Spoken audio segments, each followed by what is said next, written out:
বুকনুক বাংলায় সবাইকে আমন্ত্রণ। আজকে আমি পড়ছি সমরেশ মজুমদার রচিত তার বিখ্যাত উপন্যাস কালবেলা।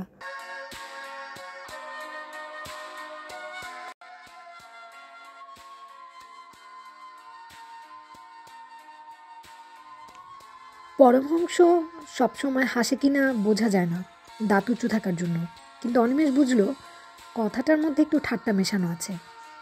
চেয়ারে বসে সে বলল, তুমি না বলে চলে এলে কেন? যাচ্ছিলে, তোমাকে ভিআইপি রিসেপশন দেওয়া হচ্ছে, আমি ফেকলুর মতো দাঁড়িয়ে থাকবো? আমি ভাই জনতার লোক, রাজনীতি বুঝি না। তা হঠাৎ এখানে? তোমাকে খুঁজতে এলাম। সত্যি? বাহ, মিথ্যা বলতে যাব কেন? তখন বললে না কফি হাউসে আসবে। না, তোমার দ্বারা রাজনীতি হবে না। আজকের ওসব ব্যাপারের পর তো তোমার আমার কথা খেয়ালই থাকার কথা নয়। যাক, ওসব ব্যাপারে পরে কথা বলবো। তুমি তো এদের কাউকে চেনো না। পরমহংস মেয়েদের দিকে হাত দেখালো। এক পলক মুখগুলো দেখে নিয়ে অনিমেষ ঘাড় নাড়ল। না। পরমহংস বলল, আমিও চিনতাম না। এরা সবাই বাংলা নিয়ে এমন পড়ে অন্য সেকশনে। ওদের মধ্যে যার চেহারা খুব রোগা সে জিজ্ঞেস করলো, আপনিও কি বাংলা? অনিমেষ মাথা নাড়ল। হ্যাঁ। মেয়েটি বলল, বাংলায় এমএ যেসব ছেলেরা পড়ে তাদের নিয়ে দারুণ দারুণ গল্প আছে। পরমহংস বলল, সেই চিড়িয়াখানার বাঘের গল্প তো, ও পুরনো হয়ে গিয়েছে। বাকি দুজন একসঙ্গে হেসে উঠল পরমহংসের বলার ধরনে। অনিমেষ গল্পটা শুনছে, কিন্তু ও পরমহংসর দিকে প্রশংসার চোখে তাকালো। গল্পটা শুনলেই নিজের ভবিষ্যৎ সম্পর্কে অন্ধকারটা ভারী হয়ে আসে, কিন্তু ওর বলার ভঙ্গিতে এমন একটা মজা আছে যে মনটা খারাপ হওয়ার সুযোগ পেল না। রোগা মেয়েটা পরমহংসকে বলল, আপনি পরিচয় করে দিলেন না তোর সঙ্গে? পরমহংস হাত উল্টে বলল, আমাকে কে পরিচয় করিয়ে দিয়েছিল? আমি তো নিজ থেকে আপনাদের টেবিলে এসে জুড়ে বসলাম। এবার আরও একটি মেয়ে জবাব দিল, আপনি পরমহংস, চোখ কানগুলো বন্ধ করে রেখেছেন। সবাই তো তা নয়। পরমহংস বলল, ইনি হচ্ছে নবনীতা, গায়ত্রী ও অনন্যা।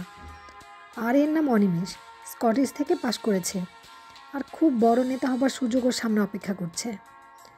রোগা মেয়েটি, যার নাম আত্রেয়ী, সে বলল, বুঝলাম না।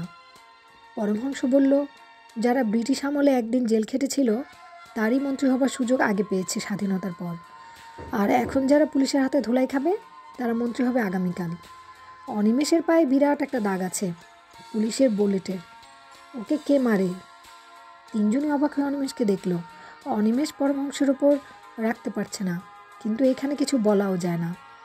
আত্রেয়ী বলল, আপনাকে পুলিশ গুলি করেছিল কেন? আপনি কি অ্যাকশন করেছেন কখনো? অ্যাকশন? অনিমেষ ঘাড় নেড়ে উঠল, না না, ওটা একদম নিছক দুর্ঘটনা। পরমহংস বাড়িয়ে বলছে।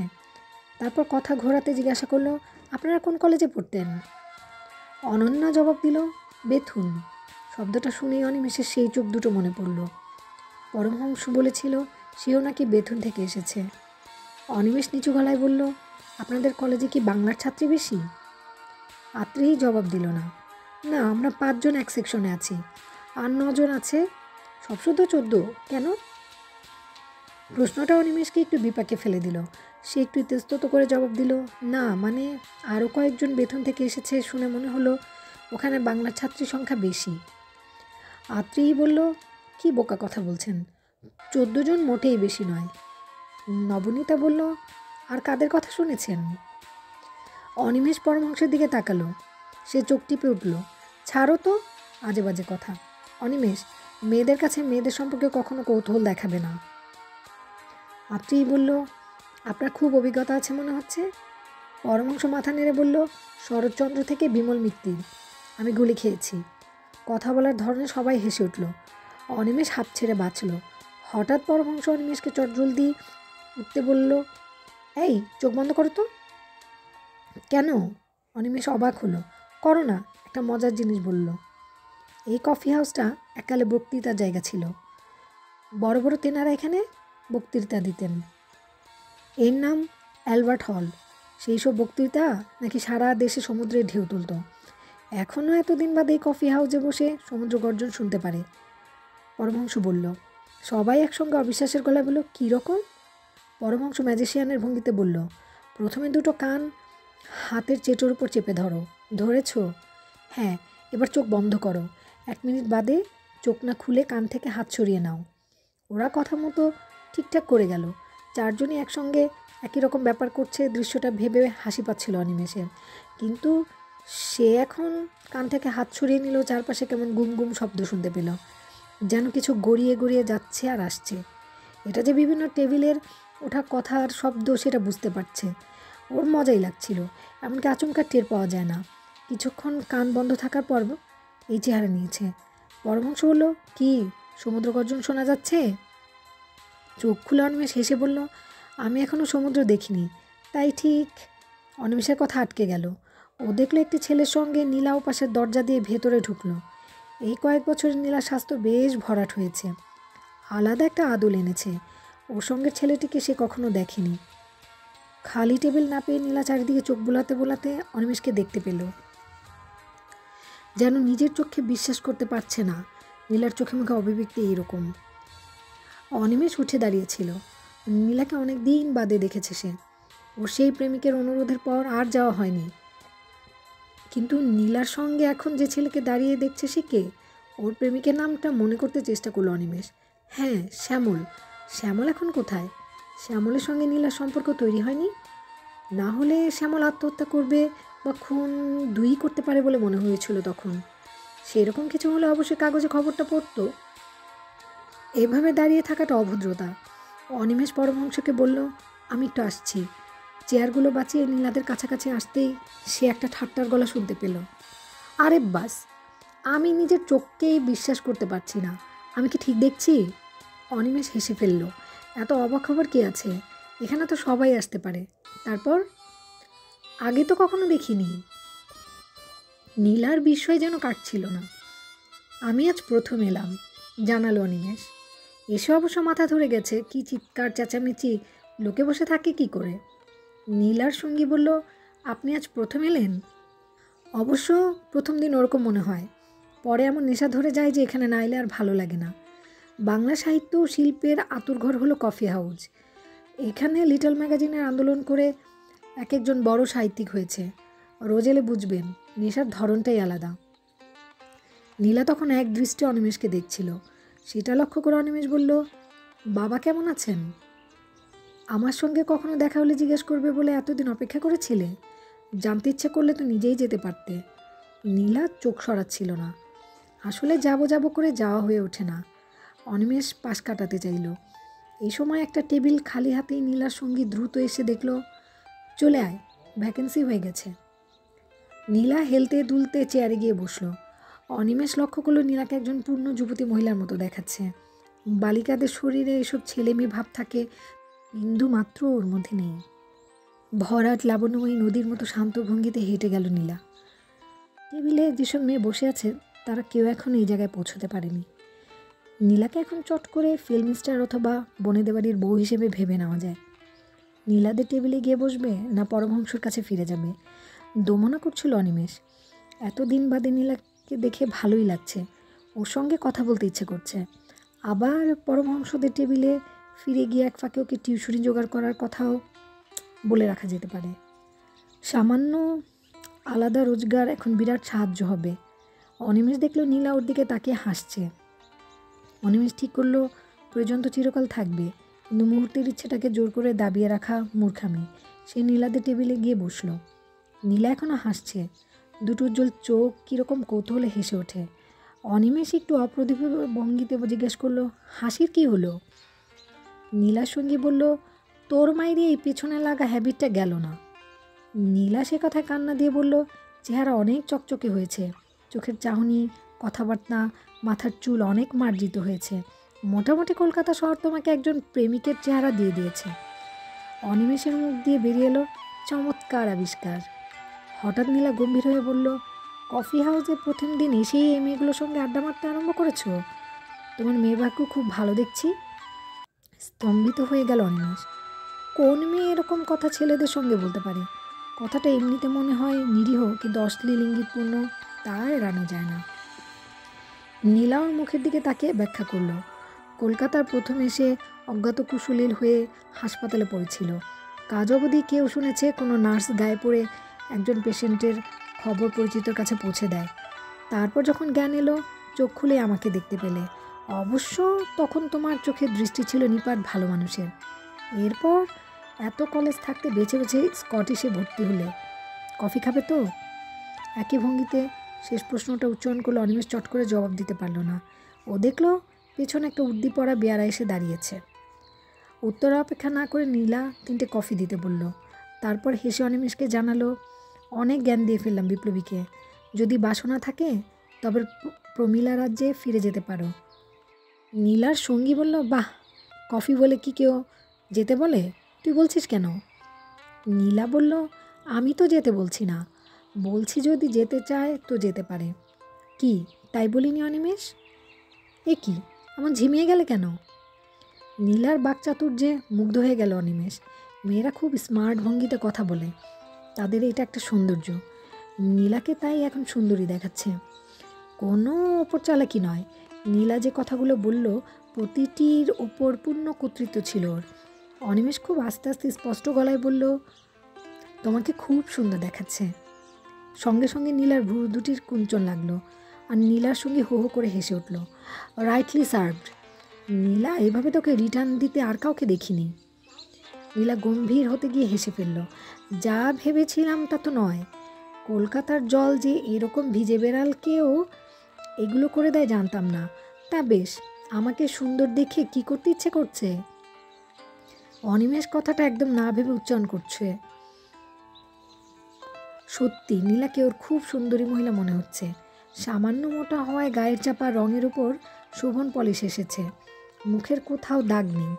বুকের দিকে তাকাতে অস্বস্তি হয়, কিন্তু কথাটা নিয়ে এমন ঠাট্টা জুড়ে দেবে নীলা সেটা বুঝতে পারল না। ও দেখলো নীলার সঙ্গে কথা বলে খুব স্মার্টলি বলতে হবে, ওকে কোনো সুযোগ দেওয়া যায় না। আক্রমণই খুব বড় প্রতিরোধ। সে মুখ তুলে বলল, বেড়াল তো চিরকালই ভিজে থাকে না, যদি তার গায়ে জল ঢেলে না দেওয়া হয়। আমি তো কোনো বেড়ালকে সাত করে বৃষ্টিতে ভিজতে দেখিনি। আর তুমি যদি সেরকম চেহারা করতে পারো, আমি তো নাচবই। বলতেই হবে, কীরকম চেহারা? নীলা ঠোঁট কামড়ালো। বেশ বুক থমথমে চেহারা। অনিমেষ সাহসী হলো। প্রেমে পড়ে গেছো? অনিমেষ খুব জোর সামলে বলল, পড়ে গেলে তো হাত পা ভাঙবে, তখন কি আর উপভোগ করা যায়? তার চেয়ে দাঁড়িয়ে দাঁড়িয়ে দেখাই ভালো। নীলা আচমকা চোখ বন্ধ করে বলল, শ্যামলের সঙ্গে একদিন দেখা হয়েছিল। অনিমেষ অভিনয় করলো, শ্যামল? কোন শ্যামল? নীলা বিরক্তি চাপায় উত্তর দিল, আমার এক বন্ধুর দাদা, যার কথা একদিন তোমাকে বলেছিলাম। অনিমেষ নীলার সঙ্গীর দিকে তাকালো। ছেলেটার মুখ চোখ ভদ্র, 2 আঙ্গুলের সিগারেট চেপে ওদের কথা শুনছে। ওর সঙ্গে নীলা সম্পর্কটা কী ধরনের? দুজন যদি প্রেম টেম হয় তবে তুই তুকারি করছে কেন? ছেলেটার চোখের চশমা বেশ পুরু, কিন্তু মুখের আদলে এখনও কৈশোর মাখানো। শ্যামলের প্রসঙ্গ নীলা ওর সামনে তুলতে কোনো সংকোচ বোধ করছে না। তখন অনিমেষ স্বচ্ছন্দে কথা বলতে পারে। সে বলল, হ্যাঁ, একটি ছেলে যে নিজের নাম বলেছিল শ্যামল আমার কাছে এসেছিল। কি কথা হয়েছিল ঠিক মনে নেই, অনেক দিন হয়ে গেল। কেন? তোমার কি বলতে আপত্তি আছে? না না, মনে আছে, খুব পাগলামো করছিল। তোমাকে না পেলে সে আত্মহত্যা কিংবা খুন দুটোই করতে পারে এমন কিছু জানিয়েছিল। কোনোটাই করেনি, বরং করবে না সেটা জানতাম। নীলা হাসল। কীরকম? যারা প্রেম প্রেম বলে গলাবাজি করে তাদের সেটা তলানিতে ঠেকে গিয়েছে। অনিমেষ নীলাকে পূর্ণ চোখে দেখল। কি নিরাসক্ত ভঙ্গিতে কথাগুলো উচ্চারণ করলো। চোখ না সরিয়ে অনিমেষ জিজ্ঞেস করলো, শ্যামলের সঙ্গে তোমার কোনো সম্পর্ক নেই? আশ্চর্য, এত কথার পর এই প্রশ্নটা তোমার মাথায় এলো? অনুযোগের ভঙ্গিতে অনিমেষকে একবার দেখে নিয়ে বেয়ারাকে জায়গা করে দিল কফি রাখতে। অনিমেষের খুব ইচ্ছা করছিল, কেন নীলা শ্যামলকে ত্যাগ করেছে? যে প্রেমের জন্য শ্যামল অমন মরিয়া হয়ে উঠেছিল, সেই প্রেমে কি সততা ছিল না? সৎ না হলে মানুষ কখনো বুকের ভেতর থেকে কথা বলতে পারে? নাকি নীলাই শ্যামলকে দিয়ে খেলাগুলো করেছে? খেলার ইচ্ছে শেষ হলে সম্পর্ক রাখেনি। ওর মনে পড়ল শ্যামল সেদিন জানিয়েছিল নীলা নাকি অনিমেষে অনুরক্ত। সে কথা নীলাই শ্যামলকে জানিয়েছিল। ব্যাপারটা যে হাস্যকরভাবে মিথ্যা এক কথা শ্যামলকে বলেছিল অনিমেষ। নীলা এখন কফি খাচ্ছে, কিন্তু তার হাবভাবে একটু আগের আলোচনা ছায়ানি। খুব সহজে যেন একটা বাসে চেপে কিছু দূর এগিয়ে অন্য বাস ধরার মতো প্রসঙ্গ পাল্টে বলল, অসুবিধা হয়নি ওর। অনিমেষ ভাবল নীলাকে এবার সরাসরি জিজ্ঞেস করবে কেন তার নাম করে শ্যামলকে অজুহাত দেখিয়েছিল। নীলার সঙ্গে তো সেরকম সম্পর্ক তার কোনো দিন গড়ে ওঠেনি। কফির কাপ এগিয়ে দিয়ে নীলা বলল, থাক, ছেড়ে দাও ওসব কথা। তুমি কেমন আছো বলো। ভালোই। কফিতে চুমুক দিতে গিয়ে অনিমেষ খেয়াল করলো তার পকেটে খুব সামান্য পয়সা পড়ে আছে। যদি নীলা তাকে দামটা দিতে বলে তাহলে খুব ফ্যাসাদে পড়ে যাবে। এই কফির কাপগুলোর দাম তার জানা নেই। নীলা বলল, মিষ্টি ঠিক হয়েছে? তোমাকে বাড়তি 2 চামচ দিব? অনিমেষ ঘাড় নাড়ল, হ্যাঁ। এখন নীলার বন্ধু বলল, আপনি কি স্কুল থেকেই ছাত্র ফেডারেশন করছেন? অনিমেষ অবাক হলো, ছাত্র ফেডারেশন? না তো, আমাদের স্কুলে ওসব ছিল না। নীলা বলল, ও জলপাইগুড়ি জেলা স্কুলে পড়তো। মফস্বলের ছেলে খুব তাড়াতাড়ি কালার চেঞ্জ করে কলকাতা এলে কোনো থিওরি খাটে না। অনিমেষ বলল, অনর্থ গালাগালি দিচ্ছ, আমি কোনো কালেই পার্টি করিনি। ছেলেটি এবার হেসে উঠল, তাই নাকি? কিন্তু আপনার মিথ্যে কথাটা খুব কাঁচা হলো। মিথ্যে? অনিমেষ উত্তেজিত হলো, আপনি আমার চেয়ে আমাকে বেশি জানেন? তা কী করে সম্ভব? ছেলেটি হাসলো, কিন্তু একটু আগে আমরা আপনাকে দেখেছি। সাধারণ কোনো ছেলে হলে বিমানমন ভেলকি দেখাতো না। অনিমেষ বুঝতে পারল আজ বিকেল ইউনিভার্সিটির লনে ঘটনাটা ছেলেটি দেখেছে। আমরা বলতে কি নীলা ওর সঙ্গে ছিল, কিন্তু এতক্ষণ এ বিষয়ে নীলা কোনো কথা বলেনি কেন? নীলা অনিমেষকে চুপ করে থাকতে দেখে বলল, তোমার সঙ্গে ওর আলাপ করিয়ে দেওয়া হয়নি। আপনার চেয়ে 1 বছরের সিনিয়র। আপনার নাম আজ ইউনিভার্সিটির সবাই জেনে গিয়েছে। আমি ঠিক বলতে পারছি না আপনার ভূমিকাটা কি, হিরো অফ ক্লাউন। নীলা বলল, সিনিয়র বলে বাড়তি কিছু দাবি করার চেষ্টা করো না। অনিমেষ অ্যাক্সিডেন্টের জন্য 1 বছর নষ্ট করেছে, হলেও আমাদের ব্যাচে। সিচন বলল, অ্যাক্সিডেন্ট মানে বিমান যে ঘটনাটাকে ক্যাপিটাল করলো? নীলা ঘাড় নাড়ল। অনিমেষ শচীনকে খুব ঠান্ডা এবং নিরীহ বলে ধরে নিয়েছিল, কিন্তু এখন তার কথাবার্তা বলার ধরন ও ধারণা পাল্টে গেল। ছেলেটা প্রসঙ্গ পেলে খুব অ্যাগ্রেসিভ কথাবার্তা বলে, তখন তার হুঁশ থাকে না। বিমান সম্পর্কে যে বক্তব্যটি শচীন করলো তার মানে এরকম দাঁড়ায় যে ছাত্র ফেডারেশনের সমর্থক নয়, কিন্তু নিরাসক্ত হলে কেউ এমন আক্রমণ করে না। তাহলে সে নিশ্চয়ই অন্য কোনো দলকে সমর্থন করে। অনিমেষ এবার নীলাকে সরাসরি জিজ্ঞাসা করলো, তুমি কি আজ ওখানে ছিলে? নীলা কথা না বলে ঘাড় নাড়ল, হ্যাঁ। তোমার কি রিয়াকশন? কোনো রিয়াকশন নেই, কারণ পৃথিবীতে একটি জিনিসের উপর আমার আগ্রহ নেই, সেটা পলিটিক্স। অনিমেষ একটু জেদি গলায় বলল, পলিটিক্স ছেড়ে দাও। ছাত্র ফেডারেশনের সভায় বিমান আমাকে ডেকে মঞ্চে তুলে সবাইকে বুলেট মার্ক দেখালো, তুমিও দেখলে, তাতে তোমার কোনো প্রতিক্রিয়া হয়নি? নীলা হেসে ফেলল, এমন প্রশ্ন করো না যার মাথা মুন্ডু নেই। একটি ইয়াং ছেলের পুরুষ্ট থাই দেখতে কোন মেয়ের খারাপ লাগবে? বজ্রাহতের মতো বসেছিল অনিমেষ। এরকম একটা সিরিয়াস বিষয় নিয়ে নীলা অকপটে এ ধরনের কথা বলে ফেলল। তখন সবার সামনে দাঁড়িয়ে যা হয়নি এই মুহূর্তে অনিমেষ আবিষ্কার করলো ওর দোকানে রক্ত জমে গরম হয়ে উঠেছে। শচীন হেসে ফেলল নীলার উক্তি শুনে। বেশ বোঝা যাচ্ছে ওরা নীলার মুখের উপর কথাবার্তা শুনতে বেশ অভ্যস্ত। স্কটিশ চার্চে মেয়েদের মুখে কথা শুনেছে অনিমেষ। ত্রিদেব বলে কোনো মেয়ে নিজের মধ্যে মুখ খারাপ করে কথা বলে যে ছেলেরা শুনলে হা হয়ে যাবে, হয়তো ঠিক, কিন্তু নীলা যে নির্লিপ্ত ভঙ্গিতে কথাটা বললো তাতে কোনো অন্যায়বোধ মাখানো নেই, কিন্তু মেয়েদের মুখে শুনতে অস্বস্তি লাগে। শচীন জিজ্ঞাসা করলো, আপনার কি রিয়াকশন? অনিমেষ শচীনকে বলল, দেখুন, আমি কলকাতায় পড়তে এসেছিলাম। যেদিন এলাম সেদিন এখানে প্রচণ্ড গণ্ডগোল। যারা আন্দোলন করছিল তাদের সঙ্গে পুলিশের সংঘর্ষ হচ্ছিল, কিন্তু আমার হাতে বেডিং, অন্য হাতে সুটকেস। আমি যে বোম ছুটতে যাচ্ছিলাম না তা একটা বালকও বুঝবে, তবুও পুলিশ আমাকে গুলি করলো।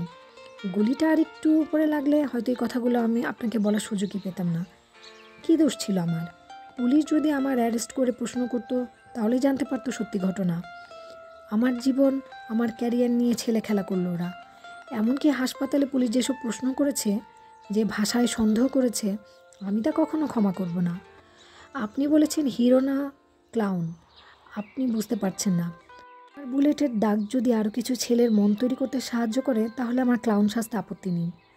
কথাগুলো এমন স্বতঃস্ফূর্তভাবে বলল, অনিমেষ নিজেই অবাক হয়ে গেল।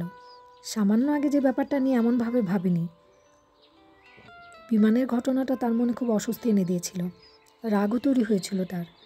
কিন্তু এই শচীন এটা নিয়ে ব্যঙ্গ করলো, সঙ্গে সঙ্গে নিজের অজান্তেই একটা প্রতিরোধ তৈরি হয়ে গেল। আর কিছু না হোক, তার জীবনের একটা বছর সম্পূর্ণ অকেজো হয়ে গেছে এই গুলিটার জন্য, এই কথা তো ঠিক। শচীন কথাগুলো মন দিয়ে শুনে বলল, আপনার কথা আমি মানতে পারলাম না। অনিমেষ ভ্রু কোঁচকাল। তার মানে? শচীন বলল, আগুনে হাত দিলে তো হাত পুড়বেই। এ সত্য ভুলে গিয়ে যদি আপনি হাত পুড়িয়ে আগুনকে গালাগালি দেন, সেটা হাস্যকরই হবে। আপনি যখন দেখলেন পুলিশের সঙ্গে কিছু লোকে সংঘর্ষ চলছে, বোমা ফাটছে, তখন আপনার সেই স্পটে যাওয়াই তো অন্যায়। গোলমালের মধ্যে পুলিশের পক্ষে কি করে জানা সম্ভব কে দোষী আর কে নির্দোষ? অনিমেষ বলল, আমি সেদিনই প্রথম কলকাতায় এসেছি, এখানকার হালচাল কিছুই জানতাম না। তাছাড়া নীলা এতক্ষণে কথা বলল, শুনছিলাম সেদিন কারফিউ ছিল এবং তুমি দৌড়াচ্ছিলে। এমন পরিস্থিতিতে না দৌড়িয়ে পারা যায়? শচীন বলল, তাহলে বুঝুন, কারফিউতে বাইরে বেরিয়ে আপনি প্রথম অন্যায় করেছেন। সময় পুলিশ স্বচ্ছন্দে আপনাকে গুলি করতে পারে আইন ভঙ্গ করার অপরাধে। মুশকিল হলো আমরা নিজেদের ত্রুটিগুলো কখনোই লক্ষ্য করি না।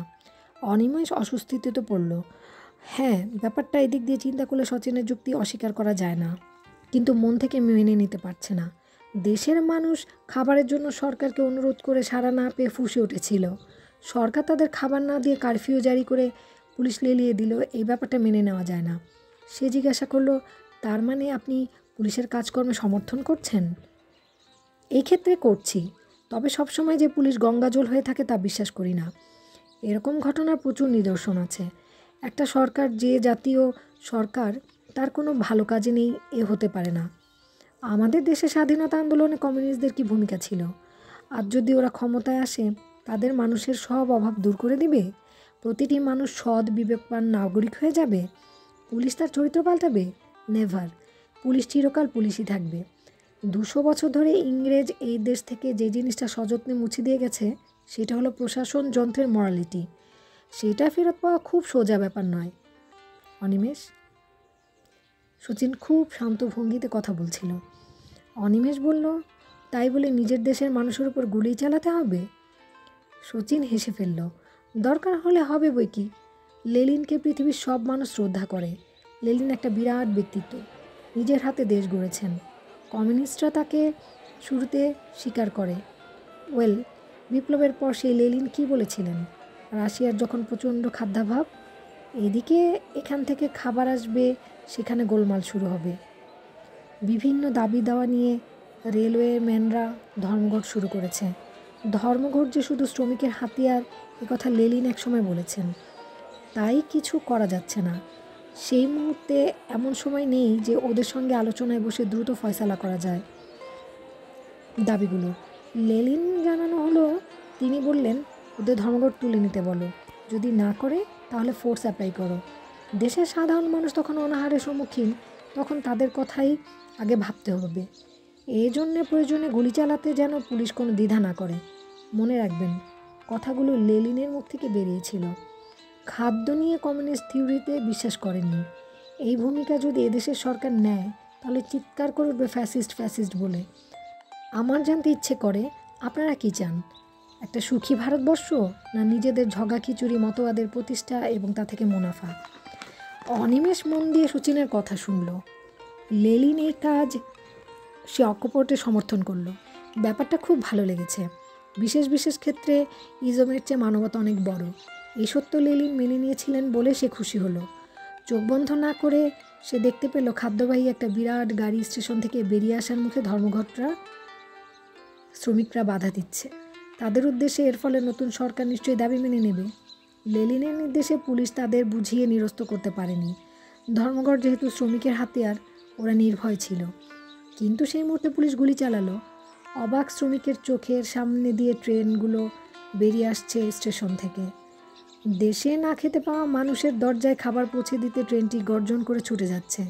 ছুটন্ত ট্রেনটির নাম মানবতা। শচীন এবং নীলা অনিমেষকে লক্ষ্য করছিল। অনিমেষের হুঁশ হতে অপ্রতিবদ্ধ হয়ে পড়ল। ইদানিং এই ব্যাপারটা বেড়ে গেছে। কথা বলতে বলতে একা একাই হঠাৎ কোনো প্রসঙ্গ বা ঘটনা মন ছুঁয়ে গেলে নিজে অজান্ত অন্যমনস্ক হয়ে যায়।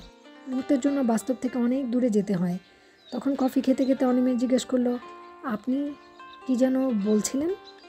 শচীন আবার বলল, আপনি কেন রাজনীতি করবেন? একটা সুখী ভারতবর্ষ পেতে, না কতগুলো ফর্মুলার পেছনে ছুটতে? মার্কস, মাও সেতুং কিংবা লেনিন যে কথা বলেছেন সেই নির্দেশিত পথে এই দেশের মানুষকে চালাতে চান? অনিমেষ বলল, কেন নয়, ওরা তো সেভাবেই নিজেদের দেশ গড়েছেন। এতক্ষণ নীলা একটা কথাও বলেনি। হঠাৎ ঘাড় নেড়ে বেয়ারাকে ডেকে দাম মিটিয়ে দিয়ে উঠে দাঁড়ালো। তোমরা কথা বলো, আমি যাচ্ছি। অনিমেষ অবাক হলো। মানে? মাথা ধরে গেছে।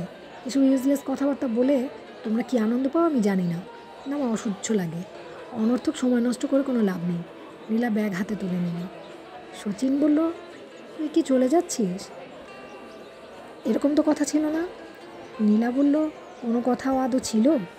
শচীন বলল, না, আমি ভেবেছিলাম তুই আমার সঙ্গে সেখানে যাবি। না, আজ আর ভালো লাগছে না, এখন একটু রাস্তায় হাঁটবো। নীলা বলল, আমি সঙ্গে যাব? শচীন উঠে দাঁড়ালো। না, একা একা হাঁটতেই ভালো লাগবে। অনিমেষ? নীলা ফিরে তাকালো। অনিমেষ উঠে দাঁড়িয়েছিল। ও ঠিক বুঝতে পারছিল না নীলাকে।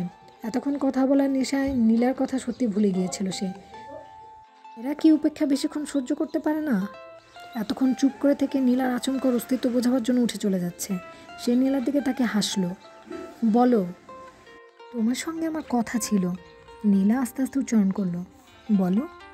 এখন নয়। ও, এখন তো তুমি একা একা হাঁটবে। নীলার দিকে তাকিয়ে অনিমেষ হাসিটা জিয়ে রাখলো। নীলা দুটো চোখ বড় করে অনিমেষের মুখের দিকে তাকিয়ে বলল, হ্যাঁ, কাল 4টে নাগাদ ইউনিভার্সিটির সামনে বাস স্ট্যান্ডে এসো। নীলা আর দাঁড়ালো না। শচীনকে একটু অন্যমনস্ক দেখাচ্ছিল। সেটা লক্ষ্য করে অনিমেষ তাকে জিজ্ঞেস করলো, কি ব্যাপার বলুন তো? কাঁদনা চালো শচীন? ওই রকমই, কোনোভাবেই অ্যাসেসমেন্ট করা যায় না। আমরা যারা ওর খুব ঘনিষ্ঠ তারাও কে বুঝতে পারি না। বরফের মতো মুঠোয় ধরে অনুভব করতে করতে জল হয়ে আঙুল গলে বেরিয়ে যায়। যাক, ছেড়ে দিন এসব কথা। আপনি তাহলে এর আগে কখনো একটি পার্টিই করতেন না? প্রসঙ্গ ফিরে আসে অনিমেষ অবাক হলো। না। আমার যুক্তি আপনার কেমন লাগলো? সমস্ত যুক্তির পাল্টা যুক্তি আছে। বেশ, একদিন আসুন না, আরও খোলাখুলি আলোচনা করতে কোনো অসুবিধা নেই। শচীন বিদায় নিয়ে সিঁড়ির দিকে এগিয়ে যেতে অনিমেষ ঘাড় ঘুরিয়ে কফি হাউসের দিকে তাকালো। চারধার গম গম করছে। প্রতিটি টেবিলের একান্ত কথা একসঙ্গে জুড়ে গিয়ে এই হলের মধ্যে ছোটাছুটি করছে। অনিমেষ দেখলো পরমহংস তাকে হাত নেড়ে ডাকছে। এতক্ষণ লক্ষ্য করেনি। এখন দেখলো ওদের টেবিলে লোক কমেছে। একটি মেয়ে যার নাম নবনীতা, সে বোধ হয় এর মধ্যে কখন উঠে গেছে। এই হলের মধ্যে দাঁড়িয়ে বাইরেরটা ঠিক বোঝা যায় না, তবে সন্ধে হয়ে গেছে অনেকক্ষণ আগে, এটা ঠিক। এ সময় মেয়েরা সমানে আড্ডা মারছে, যার যার বাড়িতে হয়তো কিছু বলে না। 8টার মধ্যে হোস্টেলে ফিরতে হবে। এটা অবশ্য পোস্ট গ্রাজুয়েট ছেলেদের জন্য আবশ্যিক নয়, তবে অনিমেষ কোনোদিন নিয়ম ভাঙেনি। চোট খেলে গুরু? অনিমেষ হতভম্ব হয়ে গেল। পরমহংসের কথাবার্তা কোত্থেকে শুরু হয় সেটা আন্দাজ করা মুশকিল। সে জিজ্ঞেস করলো, মানে? মহারানী তোমাদের মাটিতে বসিয়ে রেখে দিব্যি হাওয়া হয়ে গেল। ওর কথা শেষ না হতেই মেয়ের একসঙ্গে হেসে উঠল, যেন ব্যাপারটা খুব মজার। অনিমেষ কিছু বুঝতে না পেরে পরমহংসকে একবার দেখলো আর মেয়েদের দিকে তাকালো। তা লক্ষ্য করে আত্রেই বলল, আপনার মাথায় যেন কিছুই ঢুকছে না। অনিমেষ বলল, সত্যিই ঢুকছে না। আত্রি চোখ ছোটো করলো। ওই মেয়েটিকে আপনি কতদিন চেনেন? কেন? নীলা মুখার্জি তো বিদ্যাসাগর থেকে এসেছে, স্কটিশ থেকে নয়। তাছাড়া ও আমাদের 1 বছরের বড়। আগে বলুন, চেনাশোনা হলো কি করে? পারিবারিক সূত্রে আমরা পরিচিত। অনিমেষ বিস্তারিত বলল না। তিনটি মুখে হঠাৎ বিব্রত হয়ে পড়ল। আত্রেয়ীর খুব স্বাভাবিক হবার চেষ্টা করলো, অনিমেষের কাছে অস্বাভাবিক ঠেকল। পরমহংস বলে উঠল, সরি গুরু, সেম সাইড হয়ে গেছে। অনিমেষ হেসে ফেলল। একটা কিছু ওরা হঠাৎ চেপে যাচ্ছে বুঝতে পেরে সহজ আবার ভান করে বলল, ব্যাপারটা কি? অনেক বছর পর ওর সাথে দেখা হলো। তোমার রিলেটিভ? ঘাড় নাড়ল। না না, জাস্ট পরিচিত। এবার আত্রি বলল, তাহলে একটা কথা বলি, নীলাম মুখার্জি থেকে দূরে থাকবেন। কেন? অনিমেষের এবার মজা লাগছে। পরমহংস এবার গুছিয়ে বলল, আরে গুরু ইউনিভার্সিটিতে পা দিয়েই তার গল্প শুনলাম। সে হলো ওই নীলা মুখার্জি, যুব হৃদয় সম্পর্কে স্পেশালিস্ট। অধ্যাপক থেকে বেয়ারা সবাই ওর কথায় নাচে, অথচ ওর চেয়ে সুন্দরী মেয়ে অনেক আছে। আর নীলা মুখার্জি তো মোটামুটি শ্যামলাই, তবুও মাইরি মেয়েটার মধ্যে কী যেন একটা চমক আছে, যেটা চুম্বকের মতো টানে সবাইকে। কোনো ছেলেকে ওর সঙ্গে 7 দিনের বেশি দেখা যায় না, সেই রাক্ষসের মতো, যার প্রতিদিন একটা করে মানুষ লাগতো। নীলা মুখার্জির সম্পর্কে এই ধারণা চলতি আছে। শুনতে শুনতে অনিমেষে কোনো প্রতিক্রিয়া হচ্ছিল না। ও বলল, আচ্ছা। আত্রেই বলল, সেই লক্ষ্মী রানীর সঙ্গে আপনাকে এতক্ষণ বসে থাকতে দেখে কফি হাউজের অনেকের বুকে সমবেদনা জমেছে। বিভিন্ন টেবিলে এমন অনেক বসে আছে যারা একদিন আপনার ভূমিকায় ছিল। অনিমেষ বলল, কিন্তু ওর সঙ্গে একজন ছেলেবন্ধু ছিল। আত্রেই জানালো, বোধ হয় লেটেস্ট কেউ। অনিমেষ হেসে ফেলল। আপনারা অনেক খবর রাখেন তো। তবে আমার সঙ্গে নীলার সম্পর্কে এমন ধরনের যে কোনো দিন আমাকে ভূমিকায় দেখবেন না। অনন্য এবার বলে উঠল, মফস্বলের ছেলেরা দারুণ মিচকে হয়। হঠাৎ কবজি ঘুরিয়ে সময় দেখে লাফিয়ে উঠল পরমাংশ। আরে বাস, আমার চাকরি চলে যাবে। আত্রি অবাক হয়ে বলল, চাকরি? এই সময়ে চাকরি? পরমাংশের হাত সামান্য উঁচু হওয়া মুখটা দেখে হাসি হাসি দেখায়। তোমাদের মতো আলালের ঘরে দুলালি নই খুকি, আমাদের খেটে খেতে হয়। 150 টাকা টিউশনিতে না গেলে বাম হাত ছুড়বে বুড়ো। অনন্যা ফুঁসে উঠল, আলালের ঘরে দুলালি মানে? পরমাংশ মাথা ঘুরিয়ে জবাব দিল, বাপের পয়সা এমএ পড়তে এসেছ, বেশ মোটা একটা কাতলা বিয়ের বাজারে গাঁথবে বলে তোমাদের আর কি চিন্তা। অনন্যা তিক্ত গলায় বলল, কি অদ্ভুত জ্ঞান। সেদিন 10টার সময় বাসে আসছিলাম, আধবুড়ো লোকগুলো চেঁচিয়ে উঠল, অফিস টাইমে মেয়ে ছেলে ওঠে কেন? যেন আমরা চাকরি করে বাপ মা ভাই বোনকে খাওয়াই না। 18 সেঞ্চুরির মানসিকতায় প্রগতির গলাবাজি করতে বাংলাদেশের পুরুষদের জুড়ি নেই।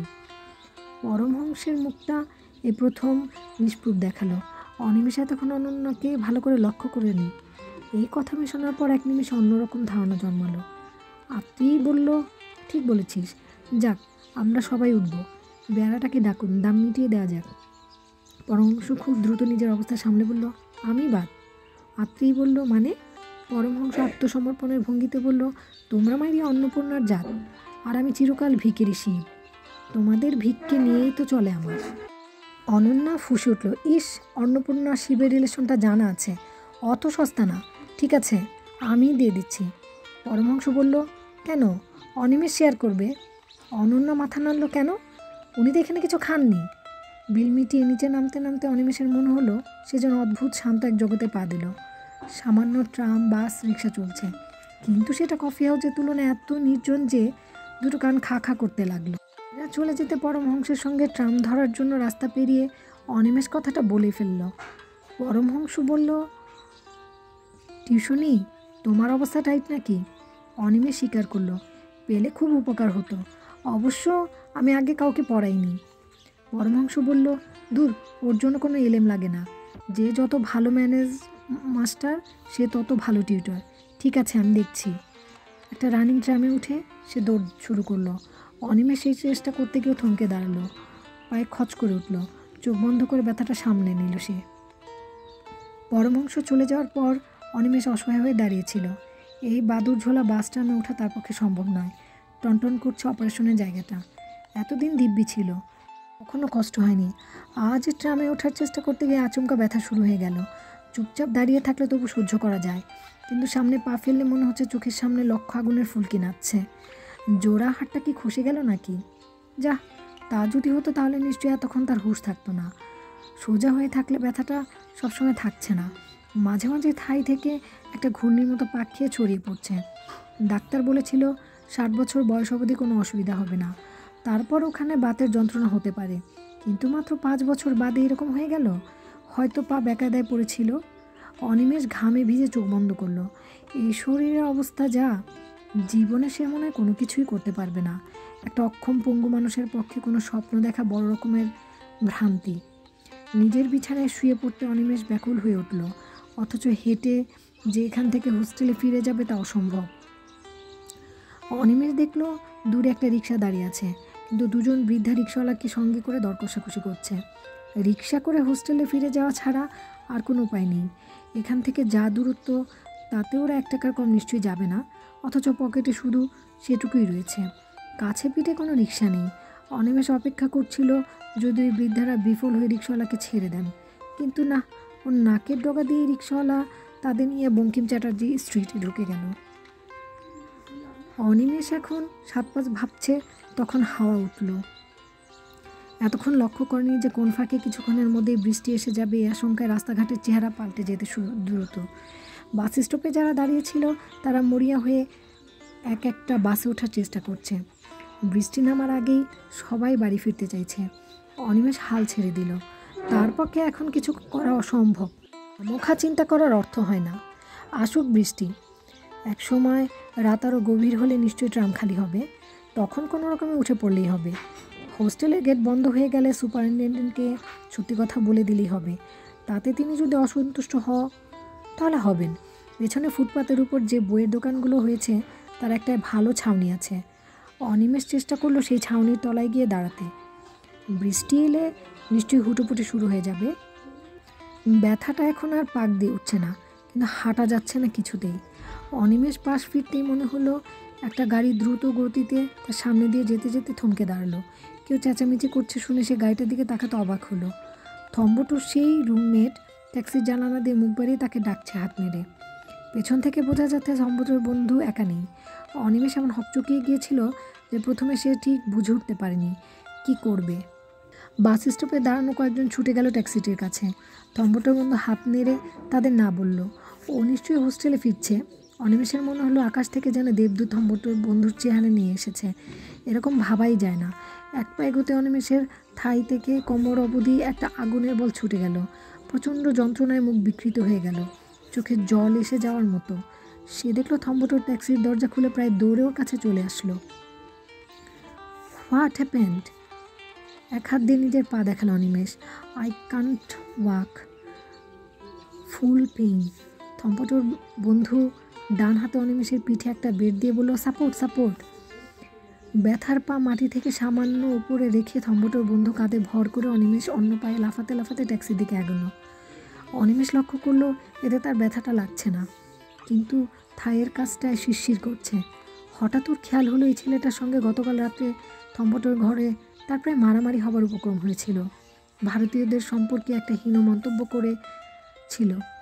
সেই মুহূর্তে এই ছেলেটার তার খুব বাজে মনোভাব হয়েছিল, কিন্তু এখন এরকম পরিস্থিতিতে ওইভাবে ট্যাক্সি থেকে নেমে ওকে সাহায্য করবে, এটা কি আশা করা যায়? মানুষের চরিত্র চট করে বোঝা মুশকিল। এই সত্য আরেকবার প্রমাণিত হলো।